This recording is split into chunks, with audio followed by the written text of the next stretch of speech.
नमस्कार। छत्तीसगढ़ की तमाम बड़ी खबरें लेकर हाजिर हैं। आप देख रहे हैं खबर अपनी सीजी की और आपके साथ मैं हूं आसिफ शेख। बुलेटिन की शुरुआत कर रहे हैं इस वक्त की छत्तीसगढ़ की 3 बड़ी खबरों के साथ। तो पहली बड़ी खबर, रायपुर में बजरंग दल कार्यकर्ताओं ने कचना के चर्च पर हमला कर तोड़फोड़ की है। बजरंग दल के कार्यकर्ता धर्मांतरण की खबर पाकर चर्च पहुंचे और वहां रखे सामानों में तोड़फोड़ की। हमले में चर्च में मौजूद 5 लोगों को चोट आई है। दूसरी बड़ी खबर, नारायणपुर के आमदाई घाटी में नक्सलियों ने सीरियल ब्लास्ट कर जमकर फायरिंग की, जिसकी चपेट में आने से एक कंपनी के 2 सुपरवाइजरों की मौत हो गई। हमले में एक जवान भी घायल हो गया। तीसरी बड़ी खबर, सीआरपीएफ के डीजी के दुर्गा प्रसाद ने आज रायपुर में अस्पताल जाकर सुकमा में नक्सली मुठभेड़ में घायल जवानों से मुलाकात कर उनका हालचाल जाना। उन्होंने नक्सलियों के इलाके में घुसकर उन्हें मुंहतोड़ जवाब देने की बात भी कही है।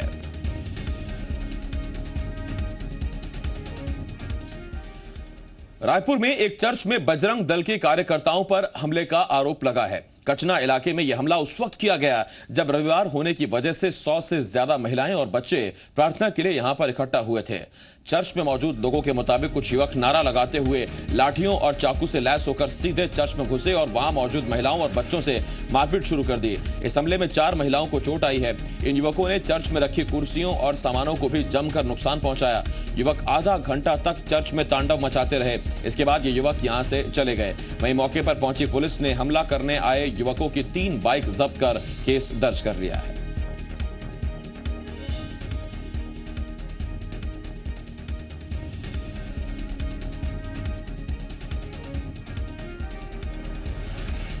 को पकड़ के भाग रहे थे तो यहाँ पे 6 के बच्चे लोग को भी मारपीट कर रहे थे और उस वक्त चेयर से भी तोड़फोड़ कर दिए और बहन को भी लगाए, हम लोग को भी मारे और बच्चे को भी मारने का कोशिश कर रहे थे। देवेश तिवारी, जी मीडिया संवाददाता, इस वक्त इस बड़ी खबर पर हमारे साथ जुड़ रहे हैं। देवेश, विस्तार से बताएं, बजरंग दल के कार्यकर्ताओं ने ये क्यों हंगामा बरपाया चर्च में? चर्च कहा जा रहा है, एक छोटे से घर नुमा यहाँ पर चर्च बनाया गया है। यहाँ पर हर रविवार को प्रार्थना सभा का आयोजन किया जाता है और इसमें मसीही समाज के जो लोग होते हैं वो बड़ी संख्या में प्रार्थना सभा के में इकट्ठा होते हैं। बजरंग दल, जिसे कथित तौर पर कहा जा रहा है कि वो लोग इस हमले में शामिल हैं और उन्होंने वहां पर जाकर तोड़फोड़ मचाई है, उनकी ओर से धर्मांतरण करने की बात वहां पर कही जा रही है और वहां पर धर्मांतरण चल रहा था, जिसको सूचना पाकर वो लोग वहां पर पहुंचे हुए थे और तमाम लोगों के साथ मारपीट वहां पर की गई है और जो कुर्सी टेबल वगैरह वहां पर थे सभी में तोड़फोड़ कर दी गई है। तो पुलिस फिलहाल मामले को जांच में ले लिया है। पुलिस ने इसको एफआईआर दर्ज कर ली गई है और एफआईआर में इस बात का भी उल्लेख किया गया है कि इस तरह की चीजें हुई हैं और एक धार्मिक संप्रदाय धार्मिक जो उन्माद होता है उसको फैलाने की कोशिश की बात एफआईआर में दर्ज की गई है और यही वजह है कि 294 धारा इसमें लगाई गई है, 295 इसमें लगाई गई है और पुलिस जो है फिलहाल आरोपियों को पकड़ने की कोशिश कर रही है, क्योंकि 3 बाइक जो है वो भी घटनास्थल से बरामद हुई है, क्योंकि आरोपी जिस बाइक में आए थे उस बाइक को वो लोग वहां पर छोड़कर भाग खड़े हुए और पुलिस ने बाइक जब्त कर लिया है और उसके आधार पर पुलिस का कहना है कि आज देर रात तक आरोपियों को गिरफ्तार भी कर लिया जाएगा। देवेश, आप बने रहे हमारे साथ। जरा जो पीड़ित हैं जिनके साथ मारपीट हुई उनकी एक बार उनका बयान भी सुन लेते हैं। सुनिए जरा एक बार। हम लोग प्रार्थना कर रहे थे, प्रार्थना चालू था और उस समय कुछ लड़के जवान आए थे, कम से कम 30-35 लोग आए थे और एक साथ सीधा दरवाजा खुला हुआ था, एक साथ घुस गए वो लोग। घुसने के बाद में पूरा पंखा, कुर्सी, टेबल और लोगों को, हमारे भाई बहनों को मारना पीटना चालू कर दिए। इकट्ठा हुए थे प्रार्थना करने के लिए, वहां पर आरोपी घुसे, आरोपी वहां पर घुसकर उन लोगों ने वहां पे मारपीट की है। तो इस पे पुलिस ने एफआईआर लॉन्च किया है और पुलिस जो है उसके आधार पे आरोपियों की तलाश कर रही है। नहीं, ऐसे कुछ भी नहीं। जो भी चीजें वहां पे, जो भी प्रार्थी, जो भी तथ्य वहां पे या जो भी बातें हैं वो उन्होंने जो अपने कंप्लेंट में बताई है उसके आधार पर पुलिस ने एफआईआर लॉन्च किया है और आगे की कार्रवाई चल रही है। देवेश तिवारी, जी मीडिया संवाददाता, इस वक्त रायपुर से इस बड़ी खबर पर हमारे साथ जुड़े हुए हैं। देवेश, अगर इस तरह की खबर मिली भी थी कार्यकर्ताओं को कि वहां धर्मांतरण कराया जा रहा है या इस तरह की चीजें हो रही हैं, तो पुलिस या प्रशासन को जानकारी देने की बजाय कानून खुद हाथ में ले लिया? देखिए, यही बड़ा सवाल है कि जब इस तरह की चीजें निकलकर सामने आती हैं, तो पहले सरगुजा और जगदलपुर में भी इसी तरह के वाकये पेश आ चुके हैं और इसमें आरोपियों को गिरफ्तार भी किया गया था, बहुत से लोगों को जेल भी भेजा गया था।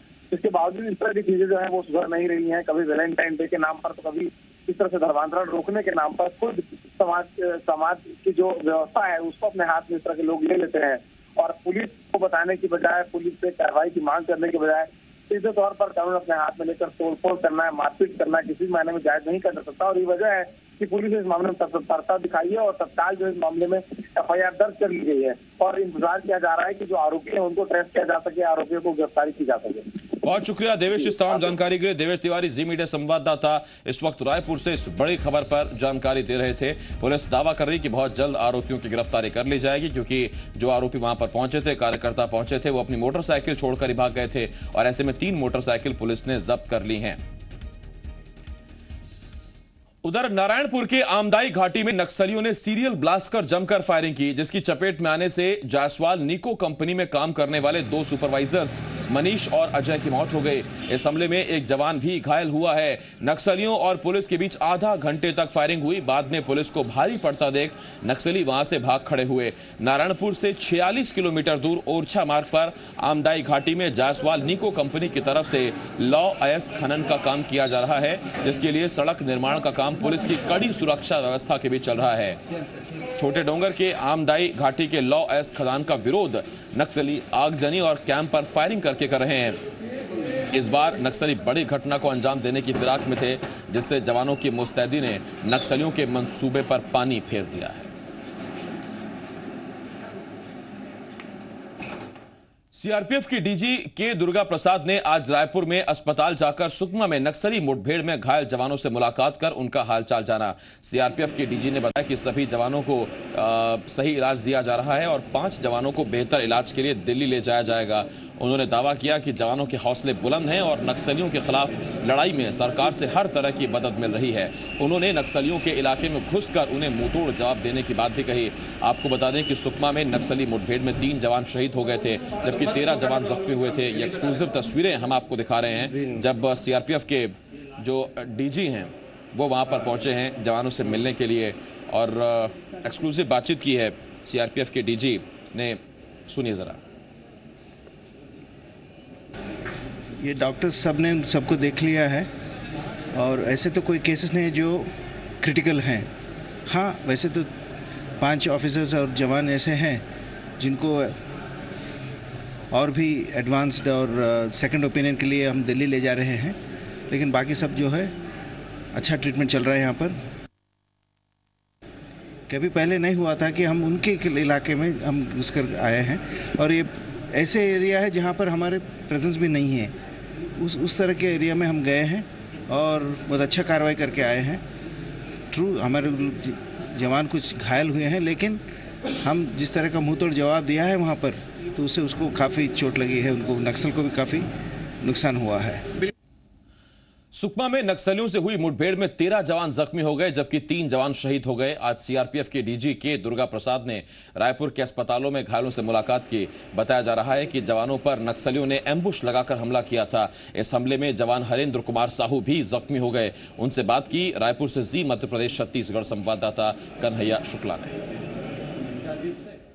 छत्तीसगढ़ में फिर से एक बार नक्सली और सीआरपीएफ के फोर्स के जवानों में मुठभेड़ हुई, जिसमें कई जवान घायल हो गए और 3 जवान शहीद हो गए, लेकिन जवानों का हौसला फिर भी बुलंद रहा। हमारे साथ इस घटना में घायल जवान है। क्या नाम है आपका और आप कहाँ से हैं? हरेंद्र प्रसाद साहू, भोपाल से। सर, क्या हुआ था उस पूरे वाक़े में? कैसे फोर्स निकली थी? किस तरीके से आप लोग उनके टारगेट में या किस तरीके से एम्बुश में फंसे? एम्बुश लगा दिया तो उनको पता चल गया था, ताड़ी वाले ने देख लिया था हमको। क्या हुआ था सर? क्या हुआ, फायरिंग हुई सर, एम्बुश तोड़ दिया उनको मारा। लगभग कितने नक्सली रहे होंगे सर वहाँ पर जो आप लोगों के लिए एम्बुश लगाया? कितने लगभग क्या अंदाजा हो रहा? 60-70 से ज़्यादा हो गए। बहुत ज़्यादा। हाँ, और आगे से बुला भी लिए होंगे, उन्हें पता नहीं चला। क्या सर इस पूरे एम्बुश में यूवीजीएल से भी फायर हुआ था? क्या नक्सलियों ने यूवीजीएल का भी प्रयोग किया था? किया था, यूवीजीएल का प्रयोग किया था। यूवीजीएल भी किया, हमने भी किया। यूवीजीएल मारा उनको बहुत, उनकी भी कैजुअल्टी हुई है 30-40 आदमी साथ में। क्या कहा जाए, जब आप लोग पूरे उस वाक़े में रहे, कितने घंटे वहाँ पर ये पूरा घटनाक्रम चलता रहा? हम 12 बजे से फायरिंग हुई थी 12 बजे तक के दिन तक। इसके बाद मतलब कम 18 घंटे फायरिंग चालू हुई लगातार कंटिन्यू। इसके बाद किस तरीके से आप लोगों ने फेस किया और किस तरीके से बहादुरी से वहाँ पर इस नक्सली जो पूरी घटना थी इसको किस तरीके से अंजाम दिया? मारना मरना था ये सोच के मारे उनको, और क्या। लेकिन वो भाग गए, इतने कमज़ोर हैं कि वो भाग जाते हैं। क्या महिला नक्सली भी थी वहाँ पे? महिला नक्सली तो कंफर्म नहीं थी, लेकिन महिलाएं थी। महिलाएं थी। हाँ। क्या किस तरीके की गोलियां, कितने लगभग लगातार कितनी देर तक गोलियां चली रही? गोलियाँ तो सर 12 बजे दिन में चली और शाम को भी चलती रही, 6 बजे बंद हुई है, फिर सुबह फिर फायरिंग चालू हो गई। अभी यहाँ से आप सही होंगे, फिर से आप जाएंगे, तो क्या आने वाले दिनों में क्या रणनीति रहेगी, कितनी मजबूती के साथ? फिर से सर इससे ज़्यादा मजबूती रहेगी और क्या, जब हमारे जवान 3 शहीद होने का बदला तो लेंगे सर हम।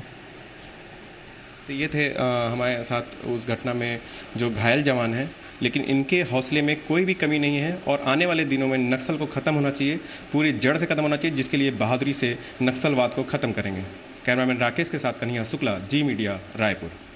गोली लगी है लेकिन हौसले बिल्कुल भी पस्त नहीं हुए हैं, बल्कि जवान इंतजार कर रहा है कि कब वो बेहतर हो और उसके बाद फिर अपनी वो पलटन ज्वाइन करे और उसके बाद नक्सलियों से बदला ले उन 3 जवानों का जो इस मुठभेड़ में शहीद हुए थे। नक्सली मुठभेड़ में घायल जवान हरेंद्र कुमार साहू का रायपुर के अस्पताल में इलाज जारी है। हरेंद्र कुमार साहू के भाई हरीश कुमार साहू उनकी देखभाल कर रहे हैं। आईटीबीपी में जवान हरीश कुमार के मुताबिक उन्हें उनके भाई पर गर्व है। जेएनयू विवाद पर कन्हैया का नाम लिए बगैर उन्होंने कहा कि दिल्ली में नारे लगाने वालों को एक बार नक्सल प्रभावित सुकमा या दंतेवाड़ा घुमाया जाना चाहिए, तभी उन्हें पता चलेगा कि यहां कैसा माहौल है।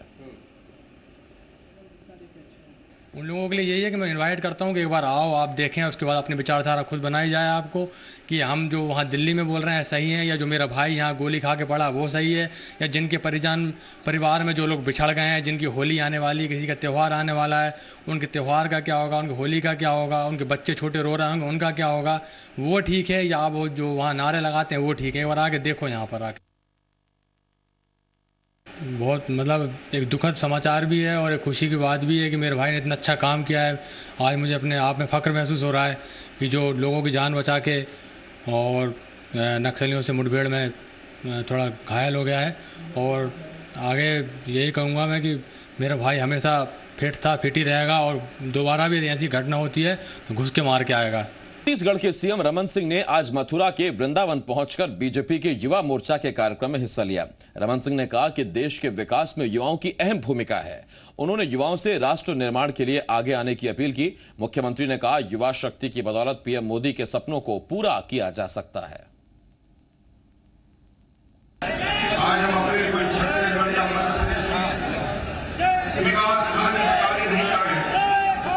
मैं तो ये बताने आया हूं कि ये सब संभव इसलिए हुआ कि डॉक्टर रमन युवा मोर्चा से प्रशिक्षित होकर भारतीय जनता पार्टी के इच्छुक कार्यकर्ता और कार्यकर्ताओं की वजह से आज हजारों लाखों लोगों के, करोड़ों लोगों के बीच एक छत्तीसगढ़ की उदाहरण मैं देता हूँ कि हम उस विकास की यात्रा में धीरे धीरे आगे बढ़ रहे हैं। और जिस मंच में शिवराज जी आ जाए फिर दूसरे को ज्यादा बोलने की जरूरत नहीं होती। शिवराज जी मध्य प्रदेश के और हिंदुस्तान के युवा मोर्चा के राष्ट्रीय अध्यक्ष के नाते इस देश के लोगों का नेतृत्व किया। मैं कहना चाहूंगा कि आने वाले 5, 10 और 15 साल में ये युवा शक्ति जो मेरे सामने बैठी है, देश की युवा शक्ति इस हिंदुस्तान को दुनिया की सबसे बड़ी आर्थिक ताकत बनाएगी। ना चीन रहेगा, ना अमेरिका रहेगा, हिंदुस्तान की सबसे बड़ी ताकत ये युवा शक्ति इस परिवर्तन के शुरुआत के रूप में, और आप उसकी अगुवाई करें। प्रदेश कांग्रेस कमेटी ने आरोप लगाया है कि छत्तीसगढ़ को नागरिक आपूर्ति घोटाले का केंद्र बना दिया गया है। कांग्रेस का आरोप है कि रायगढ़ बीजेपी के जिला पंचायत अध्यक्ष पुरुषोत्तम अग्रवाल ने गोदाम में अच्छे चावल की जगह पाखड़ चावल रख दिया। कांग्रेस का आरोप है कि चावल बदलने की शिकायत के बाद रसूखदारों ने अपना खेल शुरू कर दिया और रातों रात 336 कट्टे पाखड़ चावल की जगह अच्छा चावल रख दिया गया। दूसरे दिन जब अधिकारी घटनास्थल पर सैंपल लेने पहुंचे तो सील बदलकर वहां अच्छा चावल रखा जा चुका था। सारंगढ़ के नागरिक आपूर्ति गोदाम से अच्छा चावल निकालकर गोड़ा सोसाइटी में लाया गया और गोड़ा का पाखड़ चावल सारंगढ़ ले जाया गया। गोड़ा से सैंपल लेने के बाद फिर चावल को बदल दिया गया। कांग्रेस ने इस मामले में भ्रष्टाचार का आरोप लगाते हुए जांच की मांग की है। नान के मामले में और पीडीएस के मामले में घोटाला बदस्तूर पहले की ही तरह जारी है।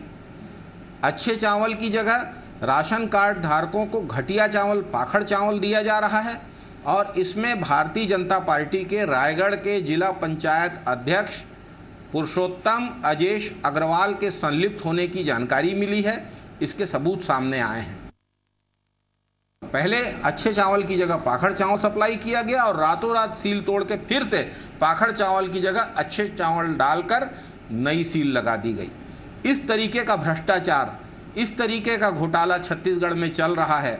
आज के आधुनिक दौर में आप कल्पना कर सकते हैं कि एक गांव में पहुंचने के लिए सड़क तक नहीं है।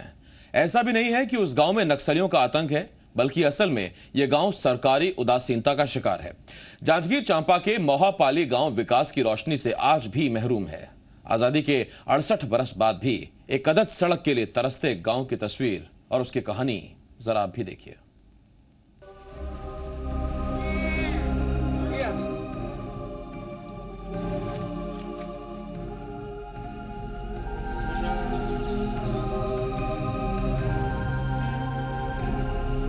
यह जांजगीर का मोहापाली गांव, वो गांव जहां विकास की लौ आजादी के 68 साल बाद भी नहीं पहुंच पाई है।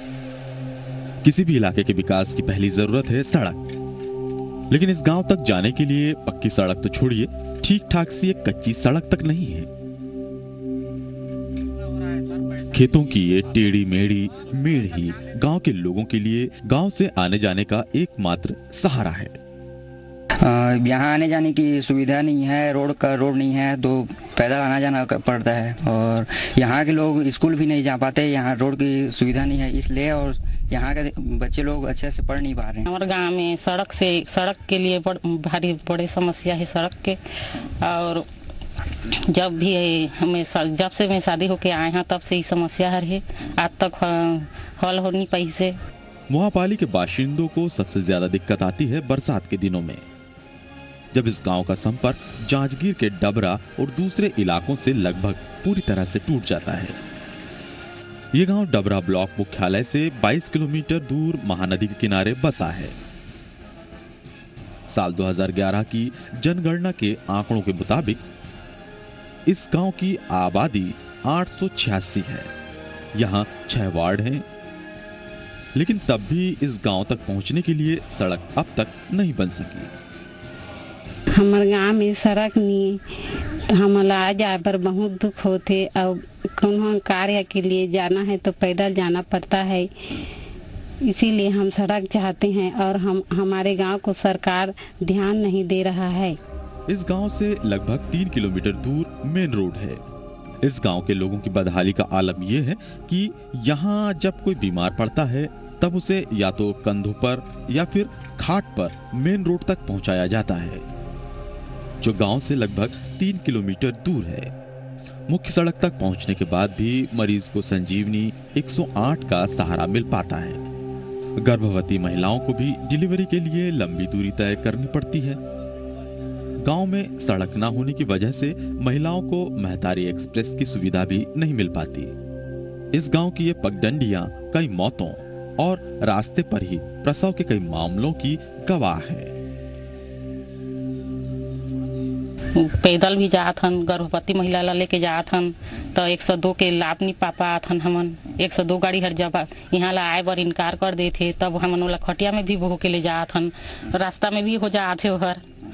ऐसा नहीं है कि मोहापाली के लोगों ने कभी अपनी मांगे सरकार या प्रशासन के सामने नहीं रखी, लेकिन नतीजा सिफर ही रहा।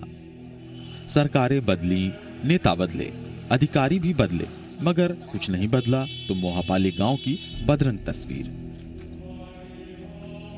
विधायक के पास जाता और चुनाव के समय आते हैं, हाँ तो हम सब बना देंगे, और जीत के जाते हाँ तो हमारे गांव तक नहीं आ पहुँचे, जाथन तो मोला समूचा वोट नहीं दे अभी का। चुनाव सीजन में आते हैं जो नेता लोग और फिर वोट मांगते हैं, जीत जाते हैं, फिर उसके बाद नहीं आते हैं। पहली बार जी छत्तीसगढ़ न्यूज़ आप लोग आए हो, ना तहसीलदार आता है, ना एसडीएम, ना कलेक्टर, ना विधायक, कोई नहीं आता है। मोहापाली गांव की समस्या पर जब हमने नेताओं और प्रशासन की नब्ज को टटोलना शुरू किया तो डबरा जनपद अध्यक्ष की तरफ से तो जल्द ही काम शुरू कराने की बात कही गई। वहीं डबरा एसडीएम ने तो इस गंभीर मसले पर कैमरे के सामने कुछ भी बोलने से मना कर दिया। जो आश्रित गांव मोहापाली है उसमें जो रोड था ना, उसमें निजी जमीन आ रहा था, इसलिए उसमें बनने में थोड़ी दिक्कत आ रही है। अब वो बन जाएगा।